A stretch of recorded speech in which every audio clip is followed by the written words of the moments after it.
Auzubillahiminasyaitonirrojim. Bismillahirrohmanirrohim. Assalamualaikum warahmatullahi wabarakatuh. Sahabat Filah Channel Debat Iman dan Logika yang semoga selalu dilimpahi rahmat dan barokah dari Allah Subhanahu wa Ta'ala. Kami terus berusaha untuk menghadirkan diskusi lintas agama antara Islam dengan agama di luar Islam dari sumber API, yaitu Apologetika Islam Indonesia, yang insya Allah dapat memberi manfaat yang besar bagi kita semua. Baiklah sahabat Filah Channel Debat Iman dan Logika, jika suka dengan acara channel ini, jangan lupa bantu kami untuk subscribe, like, share dan komen, dan aktifkan tanda lonceng agar tidak ketinggalan video yang terbaru dari kami. Semoga kebaikan sahabat Filah dibalas oleh Allah Subhanahu wa Ta'ala dan dijadikan amal jariah. Mari kita dengarkan tanya jawab, debat dan diskusi berikut ini. Selamat mendengarkan. Jazakumullah khairan katsiran, sukron. Tanya saudara Herman, Tuhanmu 2 atau 3? Tuhan saya ada 2. Bukan, Roh Kudus gimana? Nggak masuk itu karena dia nggak punya sabda. Trinitas. Tuhan Maha Padahal Kuasanya Yohanes Yahweh. 16 nomor 13. Tuhan Maha Kuasanya Roh Yahweh kebenaran namanya. Roh kebenaran itu tidak berkata-kata dari dirinya, melainkan apa yang didengarkan itulah yang disampaikan. Berarti dia juga punya sabda. Enggak, dia cuma mengkonfirmasi tentang sabda Yesus. Itu pekerjaan Roh Kudus. Kata siapa? Kata siapa? Itu kan ada tertulis di Alkitab. Di Dia mana akan tertulis? datang mengingatkan, menghibur.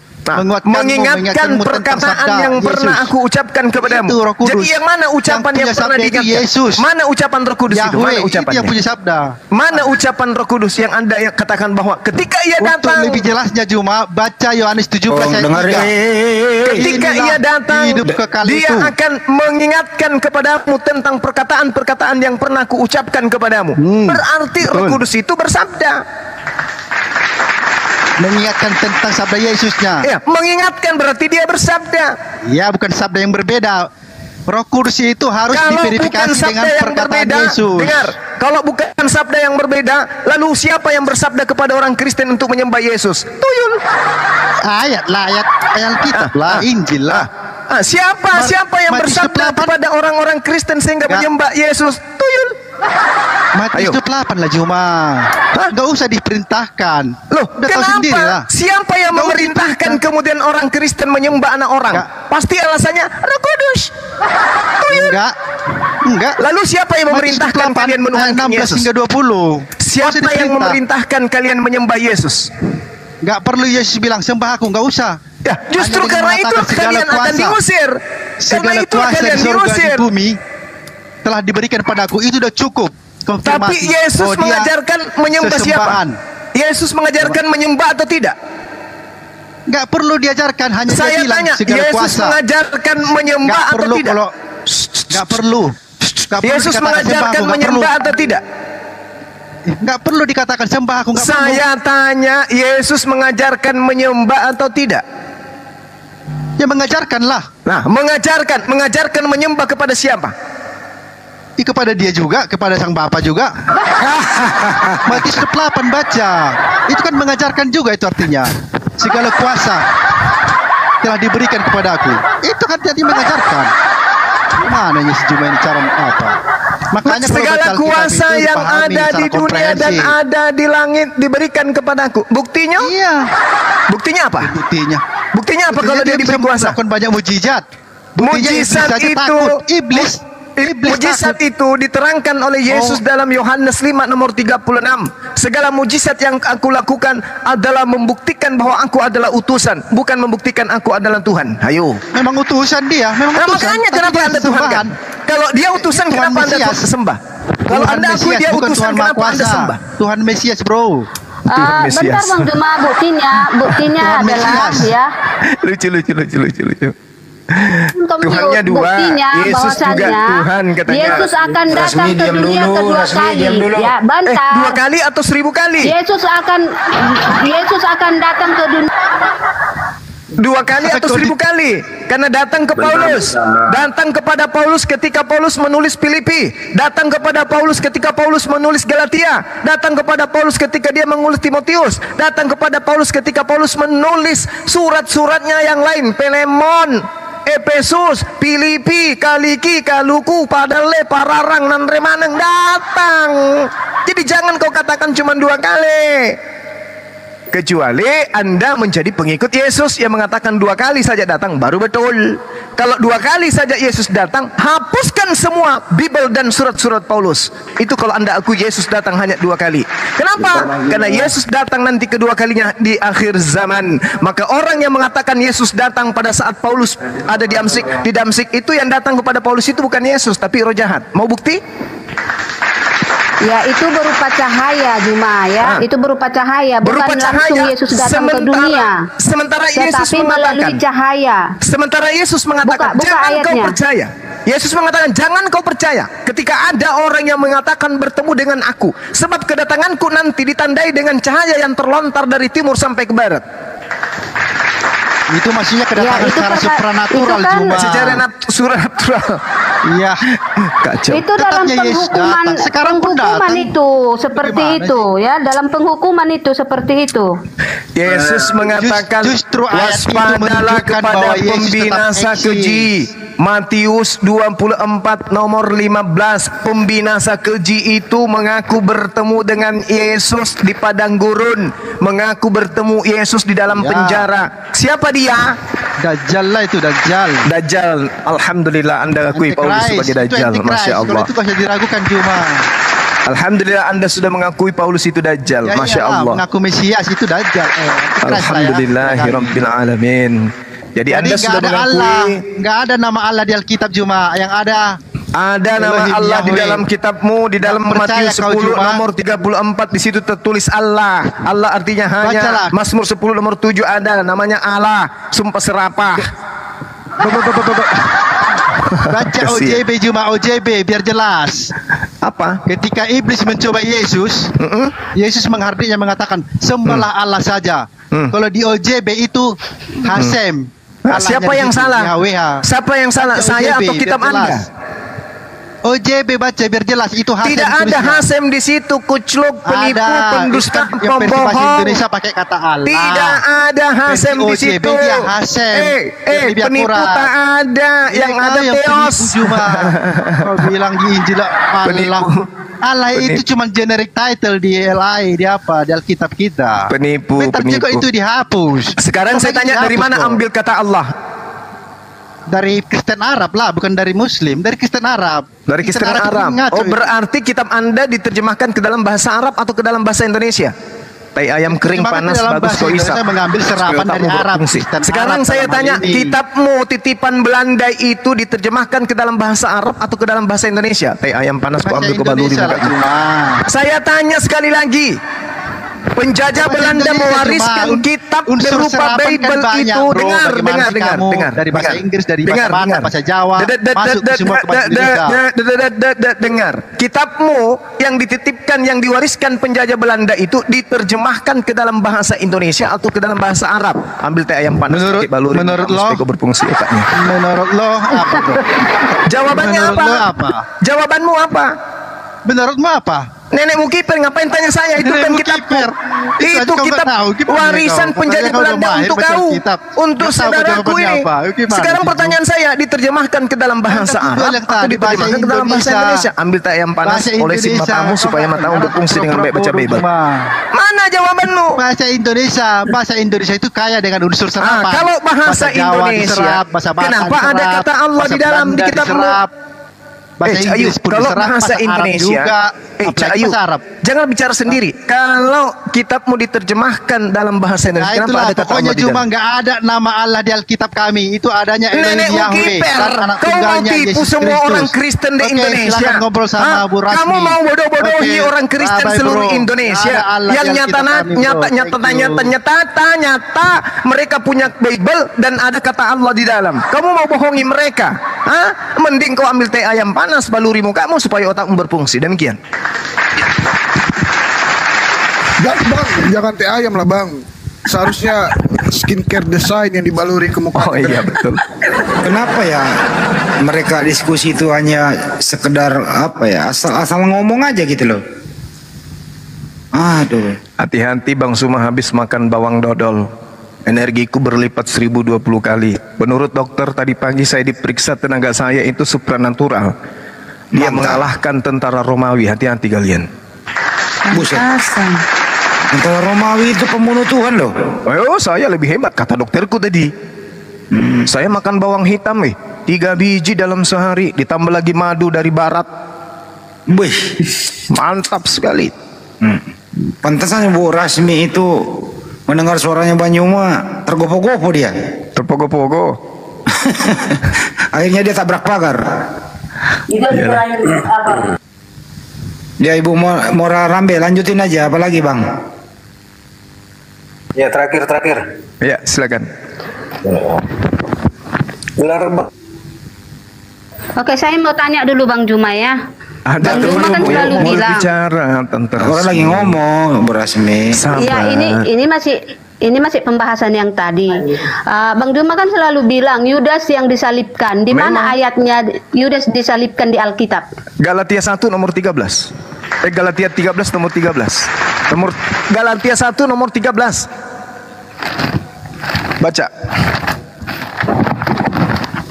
Bentar, Galatia berapa? 3 nomor 13.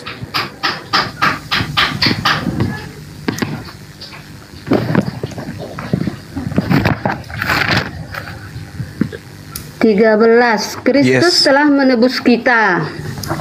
Kan di sini Kristus yang telah menebus kita. Ini Kristus kan itu orang yang diurapin, tadi. orang yang ditasbihkan, orang yang ditahirkan. Belum tentu Yesus, karena semua yang diurapi itu adalah Kristus. Dengar ya, saya baca nih. Kata Yesus di situ. Saya baca, saya baca nih ya. Silakan.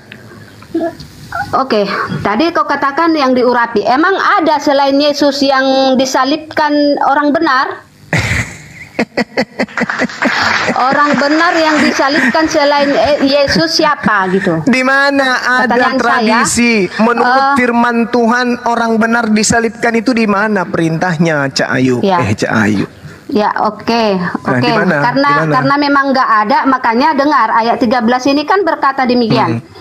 Kristus telah menebus kita dari kutuk hukum Taurat. Kan di situ Kristus telah menebus kita. Ya.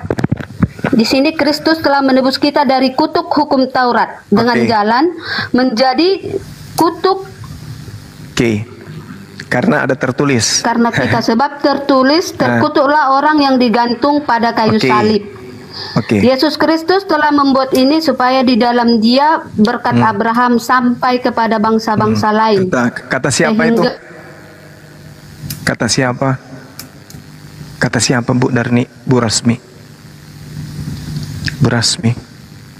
Itu ucapan siapa Galatia itu Bu Rasmi? Pusing. Sampai kepada bangsa-bangsa lain. Bu Rasmi. Sehingga oleh iman kita menerima roh yang telah dijanjikan itu. Bu Rasmi, kata itu untuk siapa? Kata yang mana? Ya itu yang barusan Anda baca itu ucapan Paulus untuk siapa? Anda ngerti nggak surat Paulus? Untuk semua umat manusia. Oh, salah. Ini dikatakan Paulus untuk semua umat manusia. Salah. Tidak ada yang salah. Bu Darni, karena di sini Paulus mewartakan Injil. Dengarkan saya Bu Rasmi. Surat Galatia yang Paulus tulis itu diperuntukkan untuk orang yang ada di Galatia di Ankara Turki.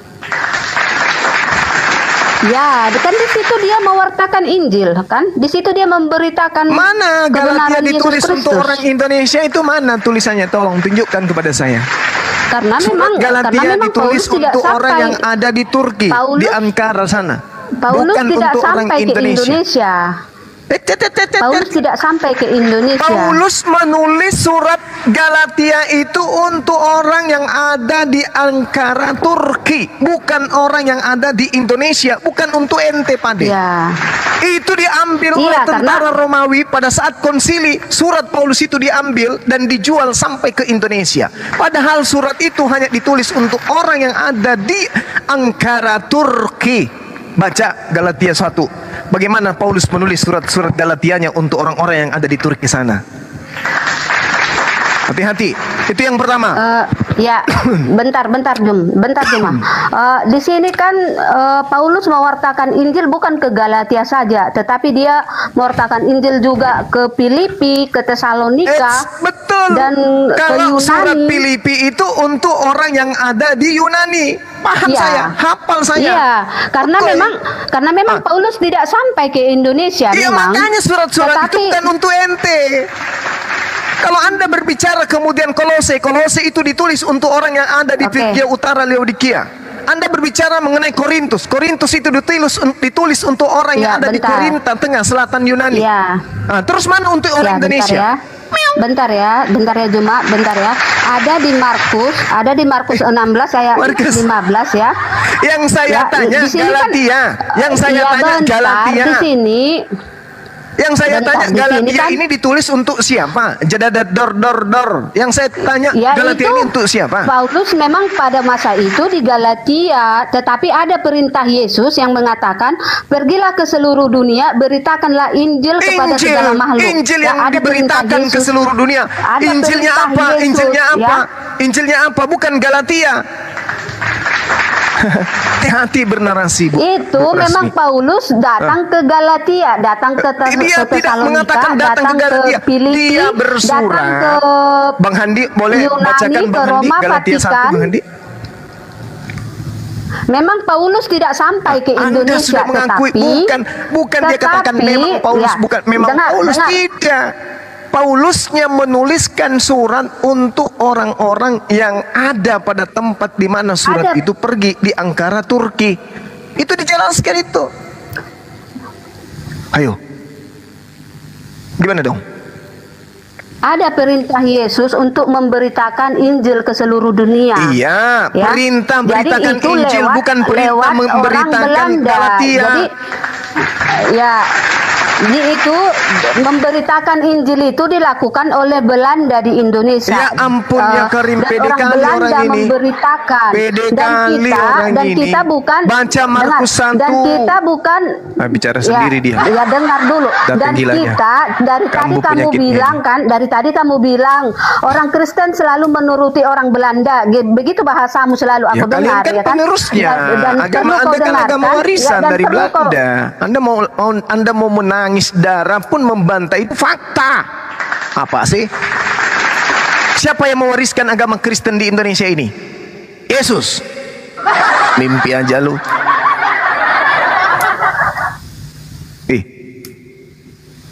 Kemana? Hilang dia. Oke ya teman-teman. Dan hal yang paling terberat kemudian yang harus dipertanggungjawabkan oleh orang Kristen adalah fitnahan dan tuduhan yang mengatakan bahwa hukum Taurat itu adalah kutuk. Saya mau tanya sama Bu Rasmi atau Saudara Mora, tolong buktikan, apakah Taurat itu diperuntukkan untuk Roma, untuk diperuntukkan kepada Roma, diperuntukkan atau untuk orang Yahudi saja? Jawab, silakan.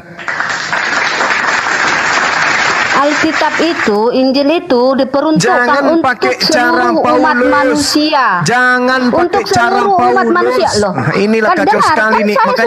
Makanya kurangi makan makanan haram yang diharamkan Elohim supaya otakmu berfungsi. Yang saya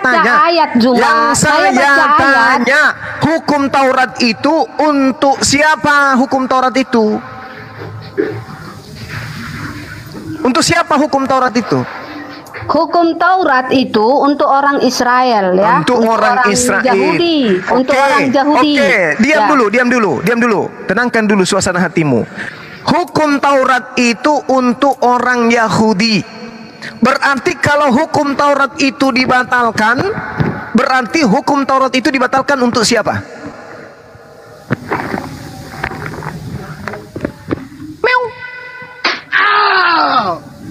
Untuk orang Yahudi. Untuk orang Yahudi.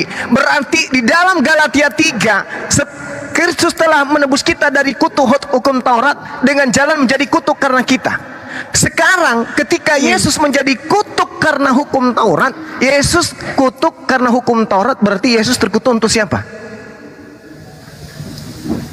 Untuk pengikut Yesus. Nenekmu kiper, kenapa larinya ke sana? Hukum Taurat adalah Hukum Taurat berlaku untuk siapa?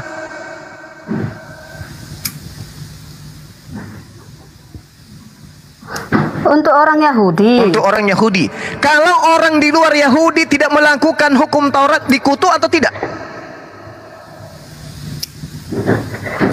Dikutuk lah. Nenekmu kiper. Kenapa bisa? Hukum Taurat itu untuk orang Yahudi. Non Yahudi tidak melakukan hukum Taurat. Kenapa dia yang terkutuk? Tuyul. Hukum orang Indonesia berlaku untuk orang Indonesia. Dengar. Hukum orang Indonesia berlaku untuk orang Indonesia. Orang yang hidup di Malaysia, di bawah hukum Malaysia, ketika tidak menjalankan hukum yang ada di Indonesia, mereka bersalah tidak?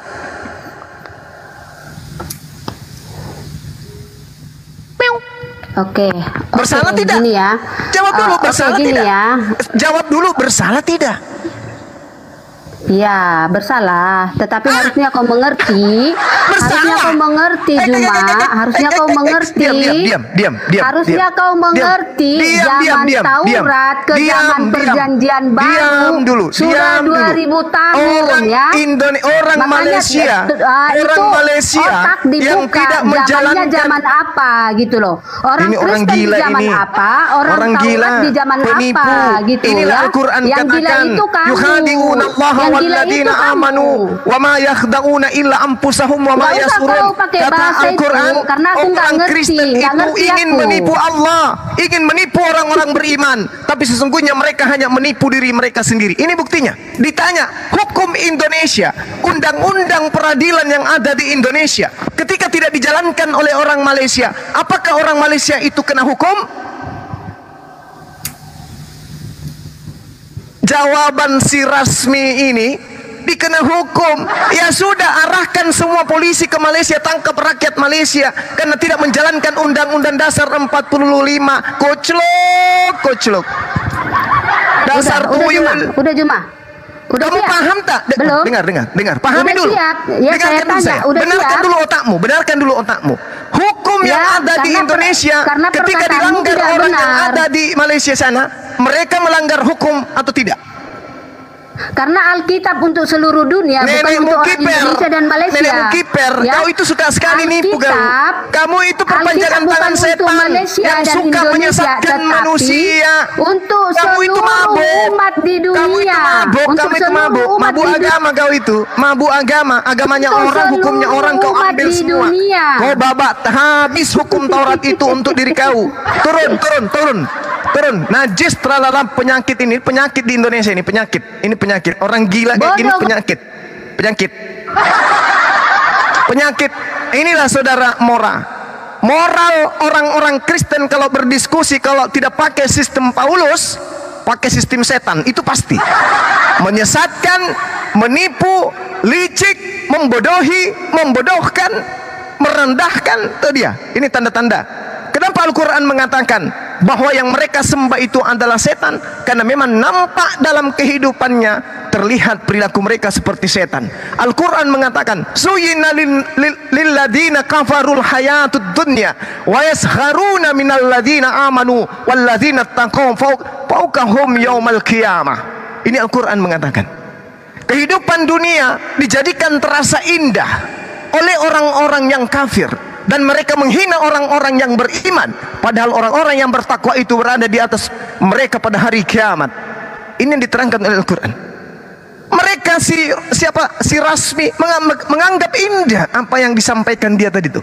Indah menurut pandangan dia, indah menurut logika dia, indah menurut keyakinan dia. Hukum yang ada di Indonesia ketika dilanggar kemudian orang Malaysia, ketika tidak dilaksanakan oleh orang Malaysia, dikatakan dia melanggar hukum.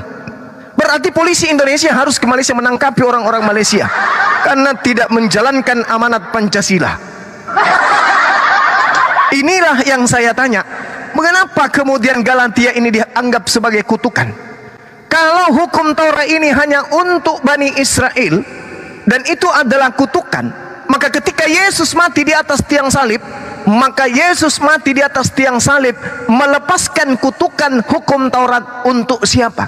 Ya untuk pemilik hukum Taurat. Siapa pemilik hukum Taurat? Bani Israel. Berarti Yesus mati untuk menebus hukum Taurat itu untuk Bani Israel. Indonesia. Ya. Ketika kemudian Undang-Undang Dasar 45 dihapuskan, maka itu dihapus untuk siapa? Untuk orang Indonesia. Ketika digenapi, disempurnakan, untuk siapa? Untuk rakyat Indonesia. Bukan untuk bangsa lain. Maka ketika kemudian Paulus mencoba untuk menarasikan dalam kelicikannya, dia mengatakan, Kristus telah menebus kita dari hukum Taurat. Kita di sini siapa? Kita di sini Kristen. Kita di sini adalah penganut Taurat. Siapa mereka? Bani Israel. Berarti kalau Yesus disalibkan untuk siapa? Yesus disalibkan untuk Bani Israel. Apakah Bani Israel sudi mengorbankan manusia menebus dosa mereka? Kagak. Tak ada konsep bagi mereka menebus dosa dengan darah manusia. Tak ada. Jadi Kristen sebaiknya gulung tikar aja. Habis itu kalian ateis atau kalian masuk menjadi Islam. Karena Yesus mati untuk nebus dosa, untuk melepaskan kutuk Taurat itu hanya untuk Bani Israel. Tak ada hubungannya dengan Katolik, tak ada hubungannya dengan Roma, tak ada hubungannya dengan Yunani. Saya sarankan kalian gulung tikar aja. Mending kalian menjadi penjual cendol atau penjual sayur